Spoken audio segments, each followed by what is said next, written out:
Yo, what's going on, E7 fam? Pat here, back to do another first thoughts and initial impressions Epic 7 video. This one will be for the girl that is the perfect combination of, oh no, she's hot, and don't worry, I can fix her. Abyssal Yufine, who is the newest Moonlight 5-star that was just shown earlier today over on YouTube. I've already done a first thoughts and initial impressions of the other 5-star character that was included in today's reveals, and that is Kane. I will link his video down in the description of this one if you are interested to see my thoughts on him. As with that video and the one we're about to do, I'll give you my 2 cents on the character, tell you if I think they're good, where I'd play them, what equipment sets I would use them on, artifacts, all that stuff you've come to expect from a first thoughts and an initial impressions video from me. So without any further ado, let's watch the absolutely psychotic Abyssal Yufine. There's another side to me. And when she comes out, not even I know how to stop her. I hate the darkness. Because it hides your suffering. You like it when I hurt you? Alright, that is probably my favorite S3 animation of the year now. It's either that or the S3 for Last Piece Corinne, but like, oh man, that is like such a sick S3 animation. And overall, I just think that this character's design, for the most part, is pretty sick. I think her actual outfit feels kind of more like a Halloween Yufine skin than like a whole brand new character. I wish they had gone a little bit harder on certain aspects of the character, but overall, I think that the motif that they're going for here, just having her be like a split personality character and the kit reflecting that, which we'll talk about in a bit. Gotta say, it's like 11 out of 10 design. Crushing it here, Smilegate. In the English dub of Epic 7, Abyssal Yufine is voiced by someone who we've talked about probably like half a dozen times here on the channel, and that is Kat Cressida. She is also the voice of all versions of Charlotte as well as all versions of Vivian. She is most well known for voicing Dee Dee from Dexter's Laboratory. Moving on to the stats here for Abyssal Yufine. She is a Dark Knight of the Aquarius zodiac symbol. Her stat line is unique to her. Taking a look at her stats here, she has 830 attack, 6,619 health, 106 speed, 713 defense, 23% starting critical hit chance, 150% critical hit damage, 3% dual attack chance, and no effectiveness or effect resistance. Imprint release is health for the back and front line allies, and imprint concentration is defense because, spoiler alert, it is a defense scaling character. I don't think imprints are super necessary on this character, but if you want to try to grab them, you're more than welcome to do so. Health is fair for a knight, and defense is also quite good. Not the best stat line, but it's definitely a very respectable bulk stat line for a knight. Attack is really low, but we don't really care because knights in general usually have very, very low attack. Speed is slightly below average, and then you get a little bit of critical hit chance in here, which should signify to you that this character is a damage dealer. And you'll find that out in just a second when we move on to talking about Yufine's kit. Let's start out with her S2 passive, Inner Abyss. When the enemy is not an elite or boss monster, reduces the effect of combat readiness increases granted to the enemy by 30 to 50% depending on Malagora. This effect does not stack with other passive effects of the same name. However, it does stack with passives that do this same thing. So, if you put Politis on the same team as Abyssal Yufine, they stack additively, meaning that you reduce the combat readiness increase of the enemy team by 100%. They cannot increase their CR, which is obviously very, very potent. When Yufine is attacked, she gains 20 fighting spirit and has a 30% chance to counterattack. At the start of the turn, when fighting spirit is full, dispels all debuffs from the caster. Skill 3 is Frenzied Strike. It consumes 100 fighting spirit to use it, and you acquire 3 souls. Additionally, it has a 4 to 5 turn cooldown depending on Malagora. This is something you almost never see on a move with consumes fighting spirit. Inflicts trauma on Yufine for 3 turns before attacking all enemies, dispelling all buffs and decreasing combat readiness of all enemies by 50%. Ignores effect resistance. Trauma is a unique debuff that decreases the defense of Abyssal Yufine by 70%, essentially defense breaking her when she gets it. It also increases the attack and speed of Abyssal Yufine by 100%. If the defense prior to the effect of trauma is 2000 or higher, the stat increase effects are doubled. So essentially, when you activate trauma, when the character is built correctly, you defense break yourself in exchange for basically like 3 times the attack and speed. Skill 1 is Dragon's Breath. You acquire 20 Fighting Spirit upon use. Attacks all enemies with Dragon's Breath with a 45 to 60% chance to decrease the attack of all enemies for 1 turn. Damage dealt increases proportional to the caster's defense. When the caster is granted trauma, inflicts Unbridled Outburst instead of Dragon's Breath.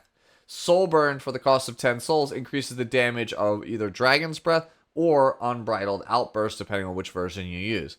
Unbridled Outburst is a unique attack that attacks the enemy with a massive blade. It penetrates the target's defense by 70%. Do note that Unbridled Outburst scales off of attack percentage, not defense percentage.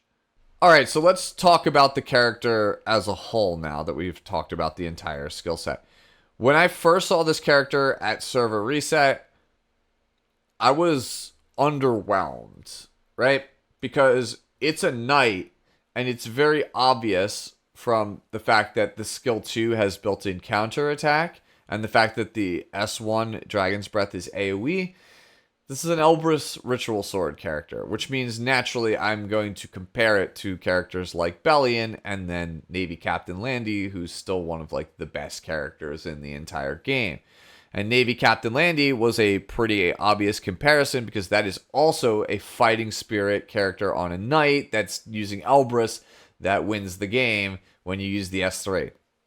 And it takes longer to stack up in some cases the S3 on Abyssal Yufine than it does on Navy Captain Landy because, you know, it's 5 S1s as opposed to 4 from Landy, but you do still get the fighting spirit from being attacked. So assuming that your opponent just ignores you, Yufine, then it takes a lot longer to get Frenzied Strike off the ground than it would mobilize the warship. And then when I looked at the difference between them, mobilize the warship usually just ends the game, whereas Frenzied Strike is just a really nuts S3, right? So Frenzied Strike, full strip, 50% CR pushback on a character that says you can't push forward and ignores ZR. Ludicrous. Like, absolutely ludicrous. This is like borderline busted S3. But again, in the face of mobilize the warship, I still think that's the stronger skill. So my original thought was maybe this character isn't like really that good. She's just not good at all because there are other characters in the pool that are just already inherently stronger than there. But then I took, a nap, went to bed for a bit, and then I slept on it, and I thought about it, and I was like, maybe I'm being too harsh on this character because it's not really fair to compare a character to probably the most overpowered character that has come out all year and is probably going to be the best character released in 2023. So I think that is pretty harsh, right? So taking a look at Frenzied Strike again, there is a lot, again, to really like. We already talked about the strip, the combat race pushback, the ignore ZR, the fact that it's synergized with the S2. Then you look at Trauma. Trauma is both absurd and potentially frightening. It is absurd in the fact that if you get the 200% attack and speed increase, this character, depending on damage multipliers, just gets like 3 turns in a row when you use Frenzied Strike. And that probably just ends the game like Mobilize the Warship. It's not as like definitive, but like it probably does. But the decreases defense by 70%, which is an actual defense break that stacks with defense break, that's the frightening part for me. Because my whole thing is that I don't think I'm playing this character into cleave. Maybe I might, right? But if I'm playing this into a standard versus standard, or like tank down versus tank down scenario, and I use Frenzied Strike, I get trauma before I deal damage with Frenzied Strike. If my opponent has Martial Artist Ken, for example, I death broke myself to use that S3. Aren't I just dead? Like, don't I just, like, auto die here? And the thing is, I really wish that this trailer, this preview, came with more than one match, because there's a lot of really strange things to me in the matchup that is presented. Like, for example, jumping over really quick to the S1 here, Dragon's Breath, Unbridled Outburst. They use the Soul Burn effect of the move in the match, and it does 17k damage to the target, which is, mind you, not nothing. But I kind of feel it's underwhelming when I look at it more, because that Apocalypse Robbie is not on Proof of Valor. That Apocalypse Robbie is not on Samsara Prayer Beads. And while Arwell is in the fight, she doesn't have Escort. So it's 17k damage unmitigated. So what's it look like if my opponent's actually on the artifacts that are commonly played on a Robbie, and they have a mitigation? Like, what is the damage? 10k? 12k? Less than 10k? My worry is that this character is ill-positioned versus the characters that I think you're going to be playing her into. That is where my reservation comes from. I think that potentially she might not be, I wouldn't say bad, but I have this sinking feeling that this character reads better than she actually plays in practicality. So that is my big fear. Now, let's turtle back here to the S2 Inner Abyss, because there's a really amazing component to this, and that's not just the 30% counter chance, which, by the way, that's not... The fact that it has 30% counter chance means, to me, this character is either a lifesteal character on Elbrus. That's probably like 99% of people are going to probably try to that first, or gravitate towards that first. Injury is also a possibility, because you get to play counter injury plus Elbrus all at the same time, and that means she can function like a Bellion, and if her damage numbers are good, you can get some injury stacked up. That's potentially also very good.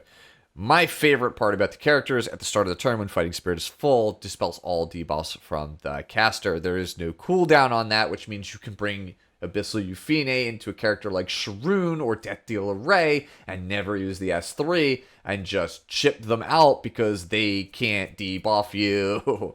Like, that is so powerful. Like, this is like Designer Lilibet, but you don't have the cleanse, but like, that's like really strong. I think that line of text right there, that's what gets me the most excited about this character, because if you paid attention to my counters, I think debuffs are just absolutely debilitating versus turn 2. The fact that she is just a hard nope to debuff teams, I love it. That's what's going to make me pull for it, aside from the fact that it's Yufine and I love all the Dragon Girls. That's what's going to make me, I think, that's going to put me over the edge. That's what's going to make me want to pull the character. So at best, I think Abyssal Yufine is a really strong turn 2 bruiser on things like lifesteal or injury. Obviously, you're going to play her on Elbrus, which sucks, because I'm so tired of every night me needing Elbrus, because like Belly needs it, Green Armin needs it, Navy Captain Landy needs it, now Yufine needs it, and there's probably a slew of other knights I'm forgetting about at this point. You get the point. It's like the game is literally put Arius on your knight, put Elbrus on your knight, and I wish we would kind of mix it up just a little bit. I'm just saying. So that's like at best, right? And then also like anti-debuff like specialists, like insane for just never pressing the button, and then just mowing them down with the S1. That's the highs for me, the best parts of the character. But at worst, I feel like there's just a lot of things in the metagame that are prevalent that will just dumpster her. Like, you press the S3, you die to a Landy counter. You die to Martial Artist Ken. You die to Procking Inferno Kawazu, right? Bihu is seeing a little bit of play. Like, burn characters traditionally destroy defense scaling characters, and I don't think this character is going to have a ton of health. Probably just could auto die to Karina. Like, you could just counter, get defense broken, and if it does enough damage and it procs her Rocket Punch passive, like, you could just get dunked from orbit. There's a lot of characters I feel like that are just strong against this character. I don't think this character is like bad per se, like my original gut feeling was when I first saw her this morning. but they like it's asking a lot. Like the highs on this character are very high, but like there's potentially quite a number of lows on Abyssal Yufine. So my recommendation for those of you watching this video: save your mystics, wait to see the whales puller, see if she's really all that. Like, don't just jump at the character outright. I think if you're a fan of Yufine, you're gonna pull no matter what I say, because I know I'm a fan of Yufine, and I'm still gonna pull despite the fact that me talking to you on the video is not really sold on the character. So I can't stop you if you like, you know, cute dragon girl with booba. I'm literally not gonna stop you there, right? Like that's Yufine fans love that stuff. So like we're gonna pull no matter what. So I got you there. But yeah, there's a lot to like about Abyssal Yufine, but there's also like a lot of stuff that fills me with a sense of dread, like a sense of doubt about the character. So wait and see. Need to see the numbers. Watch how other top players play her. See how she performs in certain matchups. Again, it would not surprise me if this character falls completely flat. Which, by the way, why do I always have to talk about flat with, you know, characters like Yufine and Arya all the time about them falling flat? It's just weird. Funny jokes, ha ha ha ha. So yeah, that's the video. Those are my thoughts on Abyssal Yufine. If you haven't seen my thoughts on Kayn, I'll link the impressions video for him down in this video's description. If I missed anything, let me know down in the comments below. Are you going to pull for this character? Because even though I'm hesitant, I'm still going to pull for her. As always, enjoy the rest of your day, the rest of your week, and I'll catch you in the next one. Bye-bye!